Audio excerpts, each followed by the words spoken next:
ಹಾವೇರಿ ಜಿಲ್ಲೆಯ ನೆಗಳೂರು ಗ್ರಾಮ ಲೆಕ್ಕನಿಗೆ ಲೋಕಾಯುಕ್ತ ಶಾಕ್. ಖಾತಾ ಬದಲಾವಣೆ ವೇಳೆ ಲಂಚ ಸ್ವೀಕರಿಸುತ್ತಾ ಇದ್ದ ಈ ವ್ಯಕ್ತಿ ಆ ಸಂದರ್ಭದಲ್ಲಿ ಲೋಕಾಯುಕ್ತ ದಾಳಿಯಾಗಿದೆ. ಖಾತಾ ಬದಲಾವಣೆಗೆ ಲಂಚ ಸ್ವೀಕರಿಸ್ತಾ ಇದ್ದಂತಹ ಸಮಯದಲ್ಲಿ ಆಗಿರುವಂತಹ ದಾಳಿ ಇದು. ನೆಗಳೂರು ಗ್ರಾಮ ಪಂಚಾಯಿತಿ ಗ್ರಾಮ ಲೆಕ್ಕಿಗ ಫಕ್ಕೀರೇಶ್ ಬಾರ್ಕಿ ಲೋಕ ಬಲೆಗೆ ಬಿದ್ದಿದ್ದಾರೆ. ಹಾವೇರಿ ತಾಲೂಕಿನ ಗುತ್ತಲ ಸಮೀಪ ಇರುವಂತಹ ನೆಗಳೂರು ಗ್ರಾಮ ಪಂಚಾಯಿತಿ ಇದು. ಕರಿಯಲ್ಲಪ್ಪ ಎಂಬುವರ ಖಾತಾ ಬದಲಾವಣೆಗೆ ಇವರು ಲಂಚಕ್ಕೆ ಬೇಡಿಕೆ ಇಟ್ಟಿದ್ರು.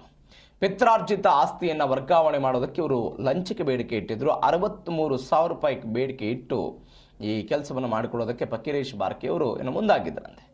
ಇದರ ಭಾಗವಾಗಿ ಈಗಾಗಲೇ 30,000 ಹಣವನ್ನು ಈ ವಿಲೇಜ್ ಅಕೌಂಟೆಂಟ್ ಫಕ್ಕೀರೇಶ್ ಪಡೆದುಕೊಂಡಿದ್ರು. ಹಣ ಪಡೆದ ಬಳಿಕವೂ ಕೂಡ ಕೆಲಸವನ್ನು ಪೂರ್ಣಗೊಳಿಸದೆ ನಿರ್ಲಕ್ಷ್ಯ ತೋರ್ತಾ ಇದ್ರು.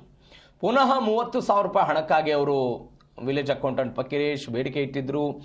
ಅದರಂತೆ ಇವತ್ತು 8,500 ರೂಪಾಯಿ ಹಣವನ್ನು ಸ್ವೀಕಾರ ಮಾಡುವಾಗ ಲೋಕಾಯುಕ್ತ ದಾಳಿಯಾಗಿದೆ.